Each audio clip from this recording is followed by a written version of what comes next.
Welcome to the Friday, June 21st, boundary-bending episode of On Iowa Politics. This week, Nebraska's governor visits Siouxland. We return to the courtroom, this time to talk about hemp products. Conservatives talk clean energy, Democrats hold their state convention, and the bird flu keeps causing trouble in northwest Iowa. Hello, everyone. I'm Erin.murphy, the Des Moines Bureau Chief for the Gazette in Cedar Rapids. With me this week, our Gazette Deputy Bureau Chief, Tom Barton, fresh from following the governor around southeast Iowa all day. Hey, Tom. Hello, Erin. We have Lee Des Moines Bureau Chief with us, Caleb McCullough. Hello, Caleb. Hello, Erin. Jared McNett of the Sioux City Journal checking in. Hello, Jared. Erin, it's summer solstice, so that means we have even more daylight for some political takes today. All the political takes fit the print before the sun sets. And finally, Gazette columnist Todd Dorman's with us. Hello, Todd. Hey. All right, so let's start this week in the On Iowa Politics podcast by talking a little Nebraska politics. About that, this week, Nebraska Governor Jim Pillen visited South Sioux City, which for you Iowa geography neophytes is in Nebraska. But because it is also in the greater Sioux City area, our Jared McNett was there to cover for the Sioux City Journal. So Jared, tell us a little bit about what Governor Pillen had to say during his visit. And I'm just kind of curious, how does Governor Pillen compared to the one we're familiar with here, Iowa Governor Kim Reynolds, both Republicans? Do they have a similar policy agendas? Shed a little light on that for us, if you would. Yeah, so since we're in a tri-state, the three governors, Kim Reynolds, Kristi Noem, and Jim Pillen, love to invoke one another's states when talking about certain issues, which was definitely the case with Jim Pillen in South Sioux City, where he was talking about property taxes in the state. Last year, Nebraskans paid about $5 billion in property taxes. And Pillen's wanting to call a special session to focus on property tax reform. His pledge has been to cut property taxes by about 40%. And his way to make up for that he's floated are items like a broad-based sales tax and then a heavier tobacco tax as ways to kind of make up the gap.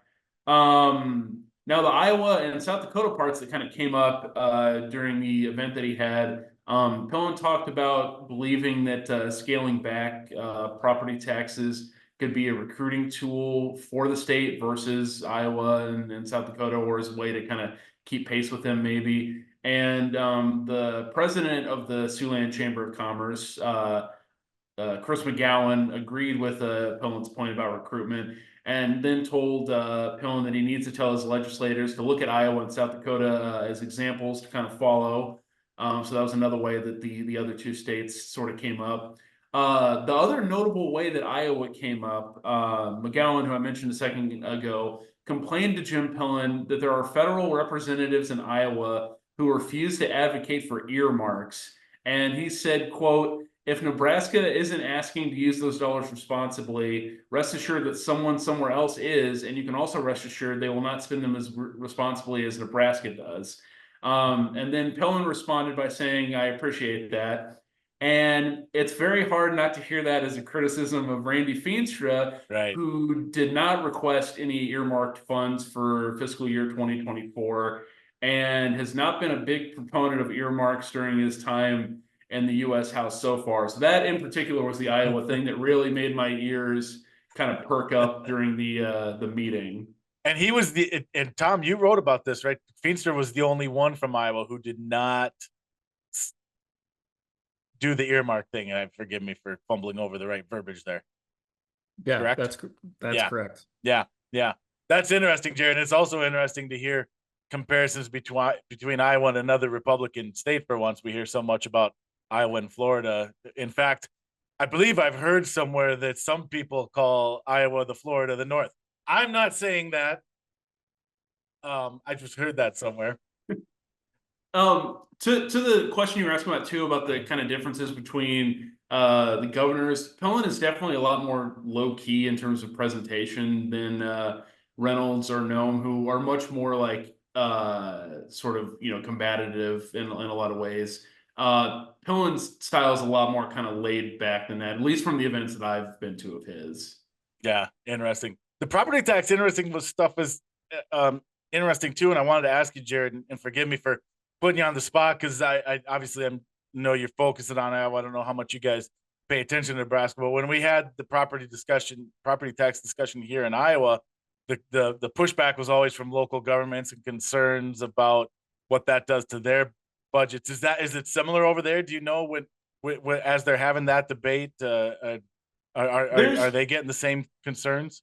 There's been some of that, like at the event that I was at, like South Sioux City's city administrator was there, and he wasn't like out and out against it, but he definitely like had some points that he raised, and there were certainly a number of like local school officials for the area, like Nebraska sure. public schools that had points that they wanted to raise. Yeah, there you go. Interesting. All right. Well, speaking of conservative agendas, this week a group of conservative leaders conducted a day-long event on clean energy policy, and that was here in Des Moines. It was an interesting lineup of speakers who addressed growing opposition to clean energy policies among their fellow conservatives. I'll stop there, and Caleb, you were there, so you tell us more about that day and what those folks were talking about. Yeah, so this was a conference by the Iowa Conservative Energy Forum. It's part of a national network, and it's run by some longtime Republican activists and lawmakers that are looking to expand clean energy production.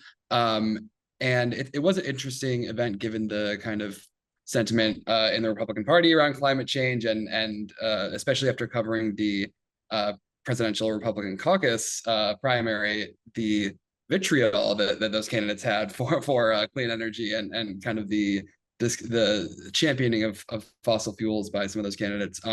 So it is also interesting, especially in Iowa, given that Iowa has a long tradition of championing renewable energy, especially wind. Terry Branstad, the governor, former governor, and he was a speaker at this conference, signed, I think it was the first law in the country to require utilities to source a certain amount of their energy from renewables. And Chuck Grassley has been a big proponent of wind at the federal level as well. And so, but in the past couple decades or decade or two, we've seen, and one of the speakers, Ernie Goss, he's an economist at Creighton University, also in Nebraska. He pointed out that we've seen a rise in opposition to wind and solar energy, especially here in Iowa. A lot of communities have opposed new projects in their areas, and it's different from place to place, but based on national data, these opposition to wind and solar is coming more from Republicans than it is from Democrats. And Ernie Goss outlined, could threaten to eat into Iowa's role as kind of being a big source of clean energy, and also given the cost of wind, just kind of the kilowatt hour cost of wind, could also, if we don't replace our wind projects, increase prices for energy in the state. He also mentioned a little bit carbon capture pipelines, which are also a big controversy, both from Republicans and from liberal environmentalists. He argued, and Terry Branstad, who obviously sits on the board of the one carbon capture company that's building in the state, so he has an interest in those as well. But Goss kind of outlined that if there isn't if the carbon reduction goals outlined in the Inflation Reduction Act are met without carbon capture from ethanol, it's going to drive down the revenue from corn growers. So that was interesting to hear. Quickly, the keynote speaker there was Benji Backer. He's a Republican climate activist, and he kind of argued that policymakers who want to expand clean energy, when they're talking to Republicans and kind of approaching skeptical groups, should be talking about it through a lens of innovation and economics rather than mandates and kind of banning fossil fuels and that kind of thing. And it was, given what I mentioned, it was interesting to see. And Backer very clearly, in his book and his public sentiments, doesn't, doubt the impacts of climate change and is very much, a believer in climate change. But some of the lawmakers who were there were asking questions kind of, wondering what the actual impact of carbon emissions are and if they're really that big of a problem, if there's really even much of a reason to reduce them. So, there is definitely an audience even here that is questioning the need for maybe, if not questioning the need for renewable energy, questioning the need for if it's needed to reduce carbon emissions. So a lot of interesting competing ideas in that conference and even within the Republican Party. So it was interesting to see that all coming together. I was wondering, Caleb, did you get a sense from any of your reporting what caused the swing in attitudes? Like there's talk about the, not in my backyard kind of thing, but theoretically that could have always been in play. And I was just wondering, reading through your coverage, why that is more prevalent now maybe, and why there's more harshness, it seems like. Yeah, I didn't get too deep into that. And I'm sure there's a lot to be said. I think you can see Donald Trump back in 2016 talking about climate change being a hoax, and even throughout his campaigning in 2020, and even now he's talking about how wind turbines are killing birds and whales. And I think there's just been a sentiment shift. I think especially as climate activism on the left has ramped up, kind of just the reaction from the right has been to run away from environmental policies and renewable energy rather than sticking to it. That's my kind of reading or idea of maybe what's influenced that. Yeah, well, and I wonder too how much is the popular topic we've hit on so much here on the podcast in the last few years is the rise in eminent domain as a more powerful issue, and that comes into play sometimes with some of these projects, obviously. And that's a good question, Jared. It's interesting. Caleb, you kind of got to it there towards the end. I was going to ask, so part of the tone was, there are opportunities here, but we're fighting, a sentiment within our own party.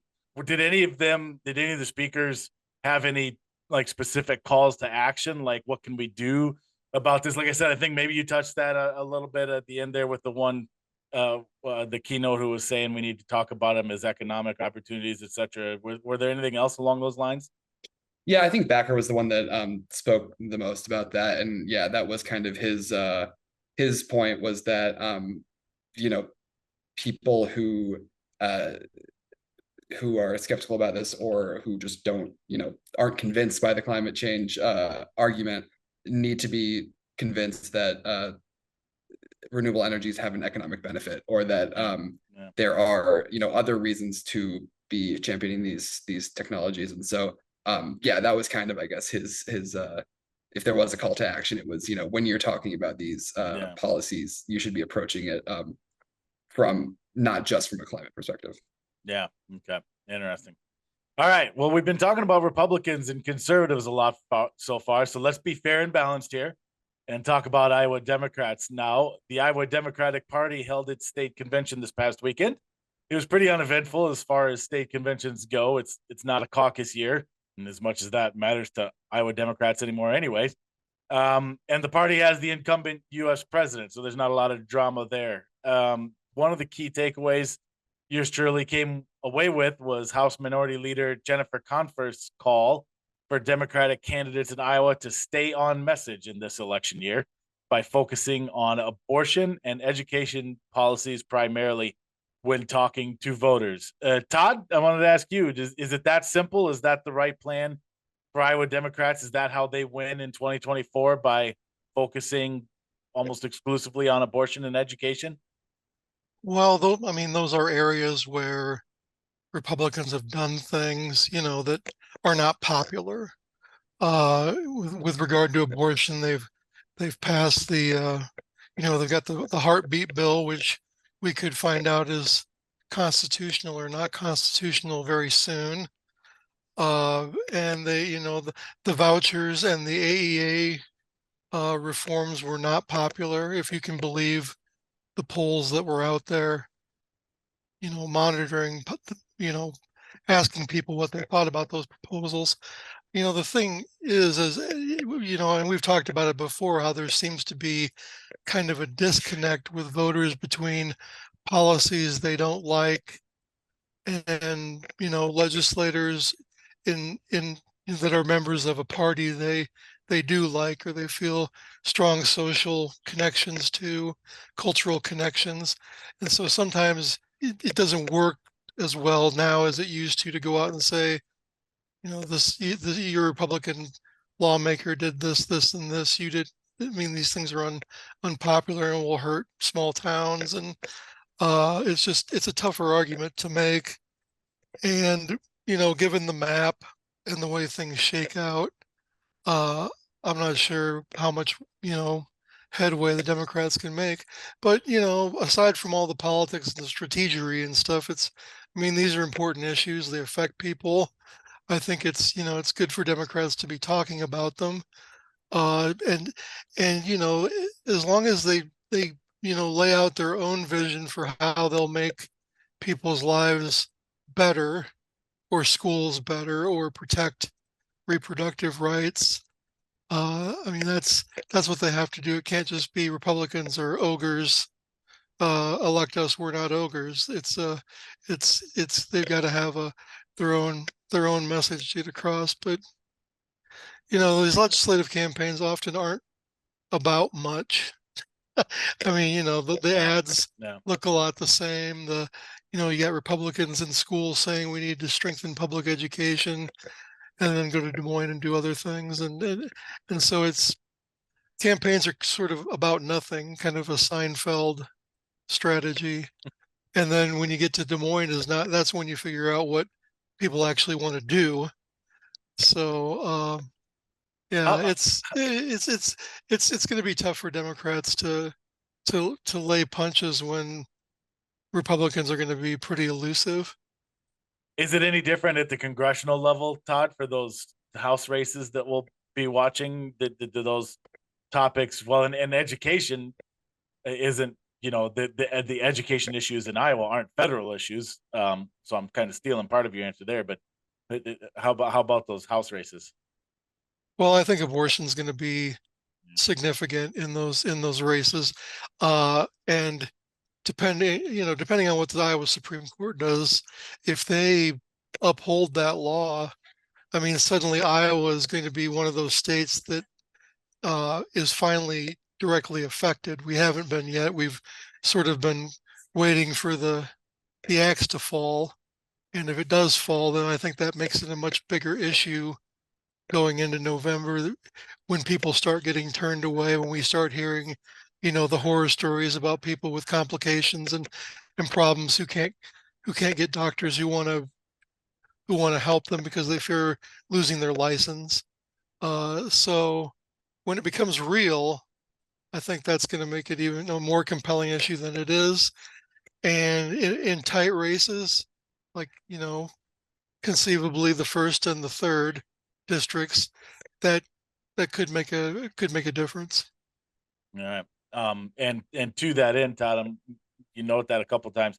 We should highlight for loyal listeners, if you're going to be checking in next week, it looks like we'll get that Iowa Supreme Court ruling next Friday morning, and we're in the process of figuring out how we'll handle that here on the podcast, because we usually record on Thursday afternoon. So we'll figure that out and listen in to next week's podcast and see where we landed. But that ruling is coming, and that's obviously going to have a huge impact one way or the other. All right, moving on. We're headed back to the courtroom this week once more for another legal challenge to a new law passed during the 2024 session of the Iowa legislature. This time it has to do with THC infused drinks. Tom, first of all, you covered this a lot during the session as the bill was being debated, and then you reported this week on the legal challenge. Tell us all about it. Yeah, so 2 Iowa companies are suing the state over its interpretation of a new law that restricts THC levels in adult beverages. So Climbing Kites and Field Day Brewing Company have asked a federal court for a immediate injunction to stop the state from enforcing the new THC limits. And I was just checking the federal court website, and a court hearing on the company's request for a preliminary injunction is set for Friday, June 28th at the federal courthouse in Des Moines. Attorneys for the Iowa Department of Health and Human Services, it looks like they have until 5 p.m. on June 26th to file a response brief. It looks like the state has not responded to the lawsuit as of this afternoon. So Thursday afternoon, as we're recording this podcast. The companies say that the new regulations will wipe out 80% of their inventory and force them to discontinue product lines that account for roughly 85% of their revenue. So this would be, a huge financial hit for these Iowa beverage producers that make cannabis infused sparkling water, the seltzer drinks that you can get at Iowa bars and restaurants that have small amounts of THC in them. I think Climbing Kites, the products that they serve, I think their THC potency is anywhere from 2 or 2.5 milligrams up to 10 milligrams of THC. What this really boils down to is the beverage makers are complaining about, I guess, the way that the Iowa Department of Health and Human Services has gone about interpreting serving sizes and container limits in the state law that was passed earlier this year and signed by Governor Reynolds. It's set to go into effect July 1st. So, again, faced with the proliferation of these hemp-derived THC products, lawmakers put a cap on the amount of THC or the psychoactive substance in cannabis that causes a high. And so the law in Iowa limits these products to 4 milligrams per serving and 10 milligrams per package or container. Again, many, if not most, of the products on the shelves in stores now exceed those limits.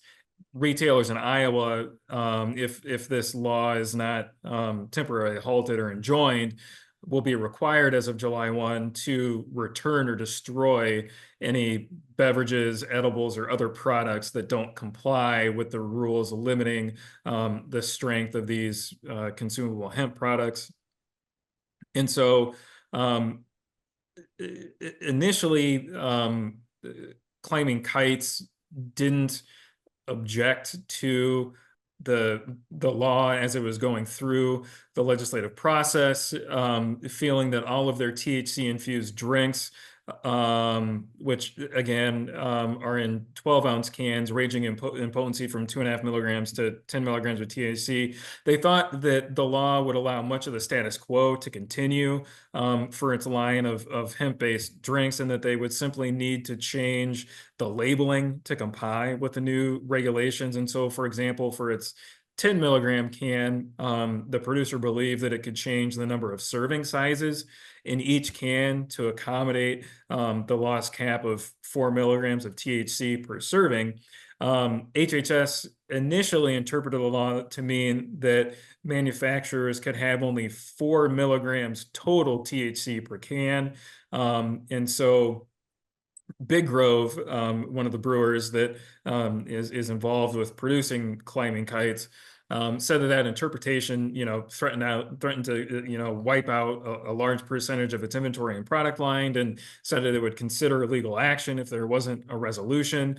So state health officials now have issued revised proposed administrative rules saying that a container is defined as an object holding 1 or more servings of a consumable hemp product, in that that serving size is 12. So a 12 fluid ounce drink is a serving size. It can only contain 4 milligrams THC, and any drink with a higher potency would have to be in a larger can, and drinks could not be smaller than 12 fluid ounces, and that any beverage product containing more than 1 serving per container must be conspicuously labeled.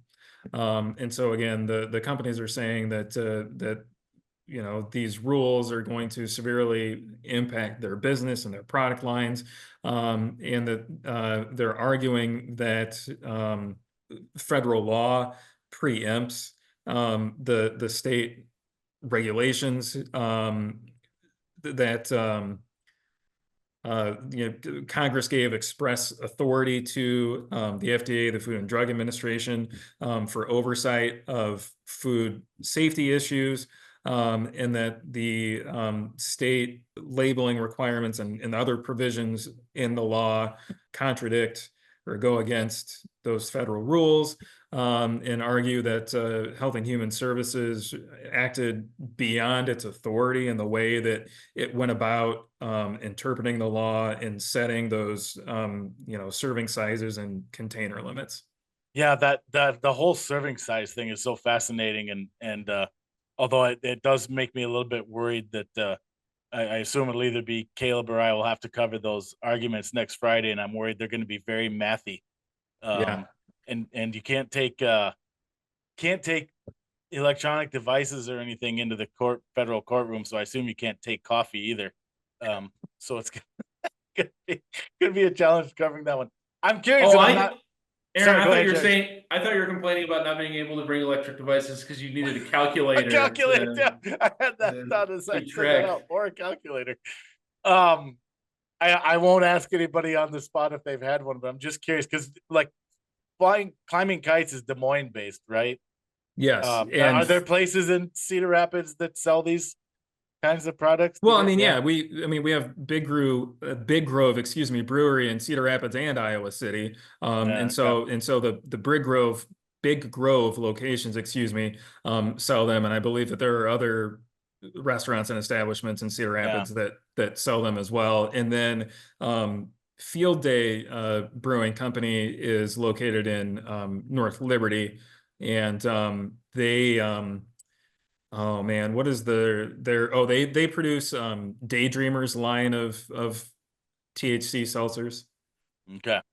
You can buy climbing kites at Fairway. Oh, no kidding. Oh, there you go. Yeah. Okay. Yep. $25 for a 4-pack. So yeah, little spendy.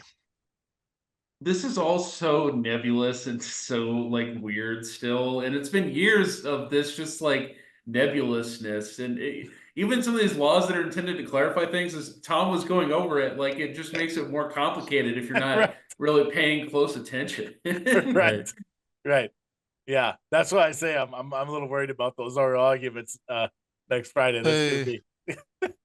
They could have just said no one under 21 can buy or possess, and job done. Well, I mean, yeah, I mean that's the other thing is, so you have these beverage manufacturers, but then you also have Iowans who use these CBD products to help them with different health conditions. And so, for example, I recently did a story about parents who have children who suffer from seizure disorders and other, ailments, who, are used to going into these health and wellness stores and readily and easily accessing these products that have hemp oil in them. And now, because of this law, they'll kind of have to jump through some hoops and go through the process of getting a medical cannabis card so they can continue to legally possess and provide those products to their children. And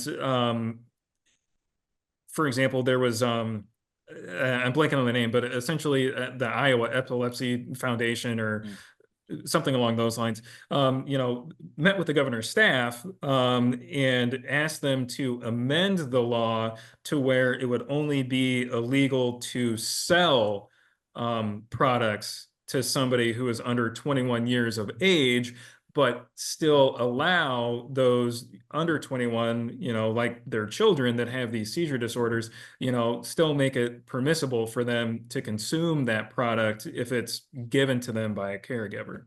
Yeah. And Governor Reynolds issued a statement, didn't she, when she signed that bill? She said, and said that she did have some concerns about that kind of impact, but ultimately still signed it into law. And that was interesting too. And I had that thought, Tom, because that has been, like you said, you covered that well in that story. That's an issue that people have raised, but that's not part of this lawsuit, right? That specific issue. That specific issue is not part of this lawsuit. And I suppose yeah. probably because they still ultimately can get that help. It's just the hurdles. Right. And state health officials have stressed, that Iowa's medical cannabis program does provide an affirmative defense for people to still be able to use and possess the products that they're getting now from these health and wellness stores. But again, so long as they have that medical cannabis card. Yeah. All right. To our listeners out there, if you've ever had a climbing kite right before listening to the On Iowa Politics podcast, shoot us an email. Let us know how that went. I'd be curious. Before we sign off this week, let's check back in with the latest bird flu outbreak, or perhaps we need to be calling it the cow flu outbreak, because Northwest Iowa dairy herds continue to get hit hard by the virus. Although today, I did, just before we hit the record switch, literally right before. Right, yeah, it hit another turkey flock, so we're back in the birds again. But Jared, your folks there at the Sioux City Journal put together a story again, because like I said, this is all happening in a very concentrated area of in Northwest Iowa. In fact, so tell us about what you all found and what's going on there. Yeah, even the turkey flock today, that was in Sac County, which is not too far away from us. I believe I mentioned this last week, some of this last week when we were talking about the good story that Caleb did. Northwest Iowa dairy farms have been hit especially hard during this stretch, as you noted, Erin. The bird flu has now hit 8 dairy herds in Northwest Iowa through Wednesday. And going through them, we had June 5th, a herd in O'Brien County tested positive. 2 days later, there was a case in a herd in Sioux County, which is the biggest dairy and beef producing county in the state. And then the following week, there was a second infection reported in Sioux County, then a third. And then on June 15th, the bird flu was reported in a 4th herd in Sioux County. And for the first time in a dairy herd in neighboring Plymouth County. And then a 5th Sioux County herd was reported on Monday. And then there was a 6th Sioux County herd announced on Wednesday. So that's it just for the numbers and the concentration. Yeah, and and I think someone in that story talked a little bit about this, but is there any sense of, well, first of all, is it being transmitted between these herds or like birds bringing it to, why is it all happening in such a close pocket up there? Did anybody have any thoughts on that, Jared? Well, like the Iowa State people that our reporter Mason Doctor talked to, one of the things they said in his story was that with all of this, they're learning more every day. So like they still, don't have definitive answers on those transmission things, but each new case, represents an opportunity to learn more about the transmission and everything. As far as some of the impacts, one of the people that Mason talked to was a cattle feeder from Hull, who's also the president-elect of the Iowa Cattlemen's Association. Craig Moss is his name. And he said from like a business perspective, the dairy market hasn't fluctuated much yet because of this, but the beef market has. And then from like an operations perspective, one of the Iowa State folks that Mason talked to, who's a dairy specialist up in Orange City, he talked about dairy operations really being urged to have all kinds of biosecurity measures. He talked about unnecessary visitors being kept away, and that dairy workers should be wearing like gloves and face masks and eye goggles and all that stuff. So, yeah. And again, because it's been rare, but there have been documented cases of it spreading to humans, right? Do I say that correctly? Yeah. yes. Got the nods there. There we go. All right. Yeah, it's interesting. It's interesting stuff, the way it's unfolding. Very much unlike 2015 when it was just devastating all bird flocks, and this time it seems to be these cattle herds getting it. So obviously something we'll keep an eye on and talk about if we need to in future episodes. But that's it for this episode of On Iowa Politics. If you're not already, please subscribe to us on your streaming service of choice or on YouTube now, where you should also smash that like button. And you also can find the podcast each week on your preferred Gazette or Lee newspaper website. So no excuses for not being able to find it. Plenty of spices. Now that you've listened to the On Iowa Politics podcast, make sure you're also subscribed to the On Iowa Politics newsletter. For every morning in your inbox, you'll receive all the latest politics and government coverage from our team. And I keep saying that at this point in the show. We talked about a lot of great stories here this week. Make sure if you haven't already, go back and find those. You can subscribe to that free newsletter at the Gazette's website, thegazette.com. And lastly, don't forget that the work of everyone you heard here today can be found on the pages and websites of the Quad City Times, Muscatine Journal, Cedar Rapids Gazette, Waterloo Cedar Falls Courier, Mesa City Globe Gazette, Council Bluffs Daily Non-Pharrell, and the Sioux City Journal. I See You by Silence featuring Riley Mobbs is playing us out this week. And if you know an Iowa band or musician who should be featured on the podcast, please send us a sound file. For our gang, Tom Barton, Caleb McCullough, Jared McNett, Todd Dorman, and our producer, Bailey.cichon, I'm Aaron Murphy. Thank you for joining us. Down, they ain't never showing up. Yeah. Gotta turn the L to a dub. Yeah. Now they all wanna show you love.